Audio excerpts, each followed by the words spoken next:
Pour ne rater aucune de mes prochaines vidéos, bien sûr je vous invite à vous abonner, mais pas que.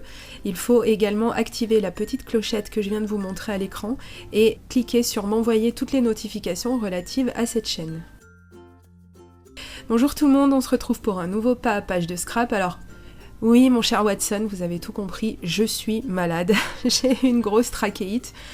Et je parle beaucoup du nez, je m'excuse, mais je voulais quand même doubler cette vidéo parce que je voulais la mettre en ligne assez rapidement. Alors vous allez voir que comme ça fait très longtemps que j'ai pas fait de pas à page, eh bien je me suis un petit peu rouillée et vous allez voir 2-3 petites bêtises auxquelles il faut penser avant de se lancer. Alors je vais prendre, donc là déjà vous voyez que je n'ai pas préparé ma page, je vais mettre tout de suite de la peinture dessus. Donc c'est une peinture en tube pardon, avec un embout mousse, donc qui est de la marque Jenny Bowling.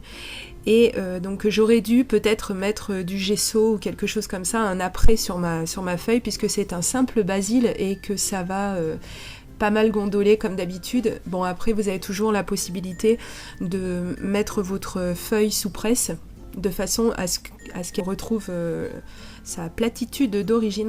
Donc effectivement là j'ai appliqué ma peinture tout de suite, mais c'est pas très grave dans le sens où vous n'utilisez pas trop d'eau, ça gondolera pas trop.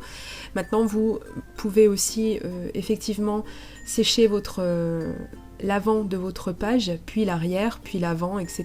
jusqu'à essayer d'avoir un tout petit peu plus toujours de platitude, hein, on va rester dessus, hein, désolée, je trouve pas d'autres mots. Et donc j'ai appliqué une première couleur donc qui était un bleu très très pâle, et donc je voulais quelque chose d'un peu plus peps, pardon, je fais de la marque sans le vouloir, pardon. Et donc j'ai utilisé la E-Zinc Mer du Sud pour contrecarrer un petit peu ce bleu qui était un petit peu trop pâle à mon goût. Donc je vais faire une page sur l'hiver, cette circonstance, hein, puisque ça s'entend aussi, ça se sent aux températures glaciales, mais ça s'entend également à ma voix. Je m'excuse d'ailleurs, mais bon, il faut bien que je continue à vous faire des vidéos, hein, donc voilà, ça fera un petit souvenir. Et donc vous voyez que ma page est maculée déjà avant même que je commence de petites taches de peinture bleue, enfin d'encre bleue, et en fait je me suis pas méfiée, mais c'est vrai que les E-Zinc elles ont vraiment beaucoup de puissance au niveau du pchit, et donc j'avais ma page qui était un petit peu trop près, mais c'est pas grave puisque de toute façon moi les taches ça me dérange pas, bien au contraire, vous m'avez même vu en refaire, donc voilà.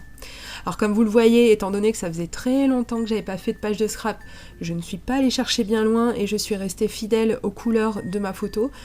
Donc j'ai utilisé pas mal de bleu et puis donc des petits camailleux qui vont aller chercher pas très loin d'ailleurs.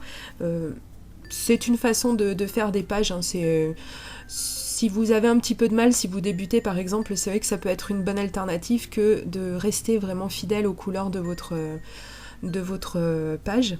photo, pardon. Ouh là là. Maintenant, c'est bien aussi de prendre des risques, et j'aurais pu très bien partir avec d'autres genres de couleurs, mais bon, là, j'avais envie de bleu, parce que j'aime beaucoup de toute façon cette couleur. Donc là je vais utiliser ce tampon de Scrap Plaisir et qui m'a fait beaucoup de misère. Alors comme vous le voyez, j'ai fait exprès de pas le tamponner comme il faut parce que je voulais cet effet pas très fini, mais en fait je comprends pas, il colle énormément, j'ai eu beau le nettoyer plusieurs fois déjà d'affilée et l'encre colle toujours dessus, donc c'est une vraie catastrophe, vraiment je déteste ce tampon. Je sais pas ce qu'il faut que je fasse, j'essaierai de lui passer d'autres produits dessus, mais là vraiment ça va pas quoi. Donc j'ai sorti une autre planche toujours de Scrap Plaisir, donc je vais mettre quelques petits tamponnages sur le fond de ma page comme je le fais d'habitude. Je voulais pas trop la charger, je voulais pas qu'elle soit trop clean non plus. Et là vous allez voir la femme dans toute sa splendeur, puisque je vais tourner et retourner encore ma page, parce que je ne sais pas, en fait ce tampon il m'embête au final, parce que ce tampon ligné il me sort un petit peu par les trous de nez. Je regrette de l'avoir fait au final sur cette page, mais bon, donc je sais pas trop quoi en faire, je sais pas où le mettre, et donc je vais essayer quand même d'en faire quelque chose, parce que j'aimais quand même bien mon fond, même si il avait rien d'extraordinaire, mais j'aimais bien mon fond et je voulais quand même garder ma page, je voulais pas la jeter évidemment, mais voilà, donc je vais tenter de contrecarrer un petit peu le reste. Donc j'ai pris des tampons de la marque Inked Inkedoo, donc qui sont des tampons flocons, vous m'avez certainement déjà vu utiliser, et là je reprends donc Ink Mer du Sud. Alors là, cette fois-ci, je fais très attention, donc j'y vais vraiment mollo. Et je prends un pinceau éventail parce que je veux rajouter encore des gouttelettes d'eau sur ma page. Des gouttelettes d'eau. Oui, d'eau, mais bien sûr avec de l'encre, parce que sinon c'est moins bien. Ça fait moins bleu, c'est sûr. Et donc je voulais encore un peu plus de bleu, donc c'est là que je vais me féliciter d'avoir utilisé de la Versafine ou de la Stazone, ça aurait été un petit peu le même style, mais surtout pas de la Memento, puisque si vous mettez de l'eau sur la Memento, vous allez voir un petit peu ce que ça va donner. Ça risque de bavouiller allègrement. Donc là, c'est vrai que quand vous faites une page de scrap, je vous conseille, surtout si vous partez à faire votre fond vous-même ou à améliorer votre fond, eh bien je vous invite à utiliser des encres qui résistent à l'eau et de bien y penser en amont de la page, parce que combien de fois ça m'a fait le coup, je les compte même plus.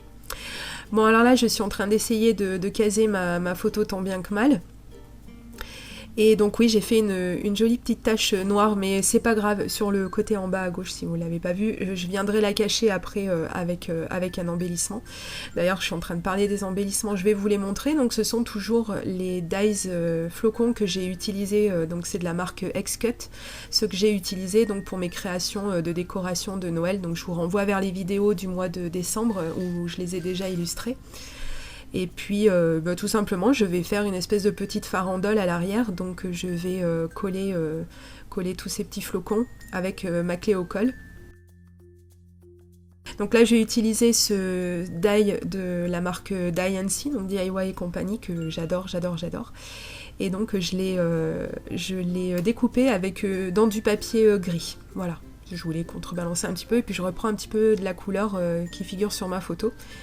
Donc pareil, je l'ai collé sans volume, puisque de toute façon ma page va finir dans mon album. Donc, et là regardez un petit peu comme je suis -2, je fais tomber mon flocon plein de colle sur ma photo, et alors là ça aurait été le drame, parce que cette colle elle ne sèche pas transparente, enfin du moins pas à ce que je sache, et alors là vraiment ça aurait été la catastrophe. Mais bon, on l'a évité de justesse, et c'est justement ce que je vous dis, faites attention, ça peut vous jouer un petit peu des tours quand vous travaillez au-dessus de votre page ou de votre carte ou tout ce que vous êtes en train de créer, attention, parce que voilà, il peut vous arriver des petites mésaventures, ce serait quand même dommage d'arriver à ce point-là de devoir tout recommencer.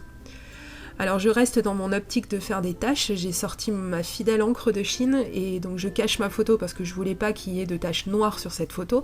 Il m'arrive d'utiliser du gesso, donc de la peinture blanche par exemple, du gesso ou de la peinture blanche, je vais y arriver, et d'en mettre un petit peu sur ma photo parce que je trouve que ça donne un côté sympa. Mais là j'avais pas envie de mettre du noir sur cette photo, je trouve qu'elle était déjà un petit peu foncée.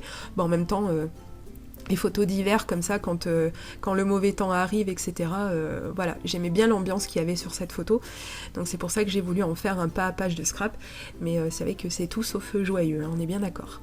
Alors mon titre Winter, c'est une découpe silhouette, et Wonderland, donc je l'ai pris sur la planche Casey Art que je viens de vous montrer, parce que je voulais deux écritures différentes en fait pour mon titre. Et c'est pour ça que j'avais laissé beaucoup de place en fait au-dessous, parce que je voulais vraiment le mot Winter écrit en très grand. Et pour donner un petit peu plus de volume, donc j'ai utilisé mon Wink of Stella sur le mot Winter. Voilà, donc une page toute simple, j'espère qu'elle vous plaira, et je m'excuse encore pour ma voix de canard, et je vous dis à très très bientôt avec une meilleure voix, je l'espère, pour une prochaine vidéo. Gros bisous, bye bye.